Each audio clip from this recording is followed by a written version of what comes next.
দিল্লীত যিখিনি মন্ত্ৰী আজি কেবিনেট মন্ত্ৰী হৈছে প্ৰায়বিলাকৰ সমষ্টিতে মই কেম্পেইন কৰিব গৈছিলোঁ। এটা মোবাইলতো যদি কৈ দিওঁ যে মোৰ ঘৰলৈকে আহি যা মই তোৰ ঘৰত গৈ আছোঁ, একেবাৰে মখিন হৈ গ'ল। নমস্কাৰ।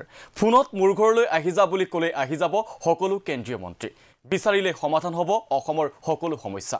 কাৰণ নতুনকৈ কেন্দ্ৰীয় মন্ত্ৰী হোৱা সকলো কেবিনেট মন্ত্ৰীৰ লগতে ভাল সম্পৰ্ক অসমৰ মুখ্যমন্ত্ৰী হিমন্ত বিশ্ব শৰ্মাৰ। কেবিনেট মন্ত্ৰী হোৱা প্ৰায় সকলৰ সমষ্টিতে নিৰ্বাচনী প্ৰচাৰ চলাবলৈ গৈছিল হিমন্ত বিশ্ব শৰ্মা। গতিকে কেবিনেট মন্ত্ৰীসকলৰ লগত হিমন্ত বিশ্ব শৰ্মাৰ সম্পৰ্ক মসৃণ। ফোনত ঘৰলৈ মাতি দিলে আহি যাব সকলো কেন্দ্ৰীয় মন্ত্ৰী। দিল্লীত যিখিনি মন্ত্ৰী আজি কেবিনেট মন্ত্ৰী হৈছে প্ৰায়বিলাকৰ সমষ্টিতে মই কেম্পেইন কৰিব গৈছিলোঁ। তেনেকৈ আজি ধৰ্মেন্দ্ৰ প্ৰধান মন্ত্ৰী হৈছে, ধৰ্মেন্দ্ৰ প্ৰধানৰ সমষ্টিত মই কেম্পেইন কৰিছোঁ। শিৱৰাজ চৌহান আজি মন্ত্ৰী হৈছে বিদিশা। মধ্যপ্ৰদেশত অৰুণোদয় আঁচনি লৈ যোৱাৰ পৰা আৰম্ভ কৰি এই গোটেই প্ৰক্ৰিয়াটোৰ লগত মই বহুত দিনৰ পৰা জড়িত হৈ আছোঁ। জুৱেল ওৰাম মন্ত্ৰী হৈছে, জুৱেল ওৰামৰ সমষ্টিটো এইবাৰ মই কেম্পেইন কৰিছোঁ। অন্নপূৰ্ণা দেৱী কেবিনেট মন্ত্ৰী হৈছে, অন্নপূৰ্ণা দেৱীৰ সমষ্টিটো মই কেম্পেইন কৰিছোঁ। গতিকে এইবাৰ যিমানবিলাক কেবিনেটত মন্ত্ৰী হৈছে, যদি বিগ ফ'ৰ বাদ দিওঁ, নাড্ডা চাহাব, অমিত শ্বাহ, প্ৰধানমন্ত্ৰী জয়শংকৰ, নিৰ্মলা সীতাৰমণ, এইখিনিক যদি মই বাদ দিওঁ, বাকী প্ৰায়বিলাকৰ সমষ্টিতে যোৱা দুমাহত মই কেম্পেইন কৰিছোঁ, নহ'লে তেওঁলোকৰ ৰাজ্যৰ বিধানসভা সমষ্টিত তেওঁলোকৰ লগত কেম্পেইন কৰিছোঁ। গতিকে মোৰ লগত সম্পৰ্কটো এতিয়া ঘৰুৱা। আৰু আগতে অসমৰ মুখ্যমন্ত্ৰী হিচাপে মই এপইণ্টমেণ্ট ল'ব লাগে, কিবা ল'ব লাগে, বহুত প্ৰক্ৰিয়া আছিলে। এতিয়া মোবাইলতো যদি কৈ দিওঁ যে মোৰ ঘৰলৈকে আহি যা মই তোৰ ঘৰত গৈ আছোঁ, একেবাৰে মখিন হৈ গ'ল। ধৰক যোৱা চৌথা দিনাখনে মহাৰাষ্ট্ৰৰ মুখ্যমন্ত্ৰী ডাঙৰীয়াক মই ফোন কৰিলোঁ যে আপোনাক এবাৰ মই লগ কৰিব খোজোঁ, বোলে নহয় ময়ে আপোনাৰ ঘৰত আহি আছোঁ। বা কেতিয়াবা কোনোবা এজন এতিয়া যিটো চেণ্ট্ৰেলৰ মন্ত্ৰী, যাকে মই ফোন কৰোঁ, হয় মই তেওঁৰ ঘৰত উইদাউট এপইণ্টমেণ্ট যাব পাৰোঁ বা তেওঁ মোৰ ঘৰত উইদাউট এপইণ্টমেণ্ট আহিব পাৰে।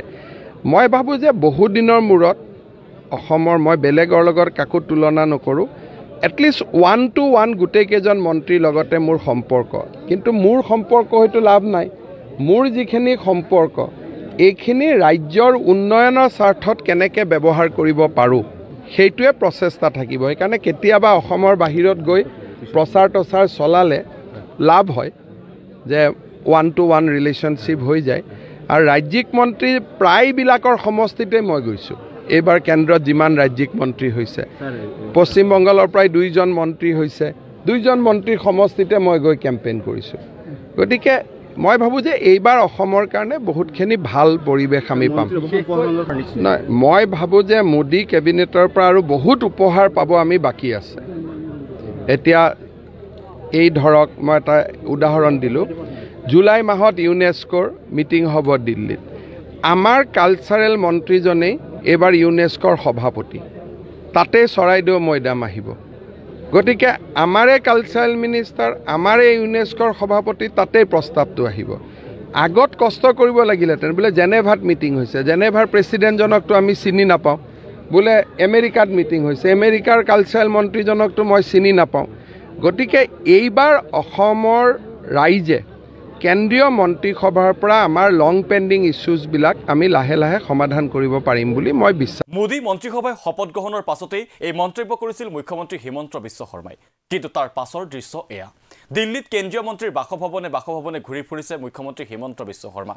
বাজেটত অসমক বৃহৎ আলুগুটি দিয়াৰ পাছত সহায় ভিক্ষা বিচাৰি মুখ্যমন্ত্ৰীয়ে লগ কৰি ফুৰিছে কেন্দ্ৰীয় মন্ত্ৰীক। মুখ্যমন্ত্ৰী হিমন্ত বিশ্ব শৰ্মাই নিজেই উল্লেখ কৰিছে যে অসমৰ স্বাৰ্থজনিত এলানি বিষয় আলোচনা তথা ফলপ্ৰসূ সমাধানৰ অৰ্থে মাননীয় প্ৰধানমন্ত্ৰী ডাঙৰীয়াকে ধৰি কেন্দ্ৰীয় চৰকাৰৰ কেইবাগৰাকীও মাননীয় মন্ত্ৰীক সাক্ষাতৰ বাবে যোৱা 3 দিন ধৰি দিল্লীত আছোহি।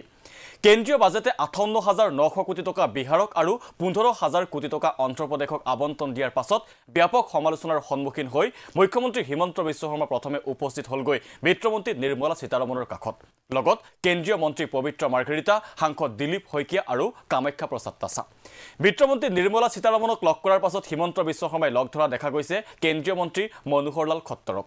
ৰাজ্যৰ সকলো অঞ্চলতে বিদ্যুতৰ উপলব্ধতা সুনিশ্চিত কৰা তথা গ্ৰাহক বিতৰক আৰু উৎপাদকসকল উপকৃত হোৱাকৈ শক্তিখণ্ডত বিভিন্ন সংস্কাৰ প্ৰৱৰ্তনৰ বাবে এক ৰূপৰেখা প্ৰস্তুত কৰি কাৰ্যকৰী কৰা পৰিৱেশ অনুকূল পদ্ধতিৰে নগৰাঞ্চলত আৰ্দ্ৰভূমিৰ উন্নয়ন আৰু ৰক্ষণাবেক্ষণ আদিকে ধৰি কেইবাটাও বিষয়ত মনোহৰলাল খট্টৰৰ সৈতে এক গঠনমূলক আলোচনা কৰাৰ কথা উল্লেখ কৰে হিমন্ত বিশ্ব শৰ্মাই তাৰ পাছত মুখ্যমন্ত্ৰীক দেখা গৈছে কেন্দ্ৰীয় মন্ত্ৰী ভূপিন্দৰ যাদৱৰ সৈতে ৰাজ্যত পৰিৱেশৰ ভাৰসাম্য ৰক্ষা আৰু বনাঞ্চল বৃদ্ধিৰ দিশত লোৱা বিভিন্ন পদক্ষেপৰ বিষয়ে কেন্দ্ৰীয় মন্ত্ৰীগৰাকীক অৱগত কৰোৱা আৰু তেওঁৰ ফালৰ পৰা যাৱতীয় সহযোগিতাৰ আশ্বাস লাভ কৰাৰ কথা উল্লেখ কৰে মুখ্যমন্ত্ৰী শৰ্মাই তাৰ পাছত মুখ্যমন্ত্ৰী শৰ্মাক দেখা গৈছে কেন্দ্ৰীয় মন্ত্ৰী ধৰ্মেন্দ্ৰ প্ৰধানৰ সৈতে শিক্ষক প্ৰশিক্ষণ প্ৰতিষ্ঠানৰ আন্তঃগাঁথনি সবলীকৰণ আৰু ৰাজ্যৰ কাৰিকৰী শিক্ষাৰ পৰিৱেশ সম্প্ৰসাৰণ আদি বিষয়ত এক ইতিবাচক আলোচনা হোৱাৰ কথা সদৰি কৰে মুখ্যমন্ত্ৰী হিমন্ত বিশ্ব শৰ্মাই তাৰ পাছত মুখ্যমন্ত্ৰীক দেখা গৈছে কেন্দ্ৰীয় মন্ত্ৰী নীতিন গাডকাৰীৰ সৈতে অসমত চলি থকা কেইবাটাও আন্তঃগাঁথনি কামৰ স্থিতিৰ বিষয়ে বিতং আলোচনাৰ বাবে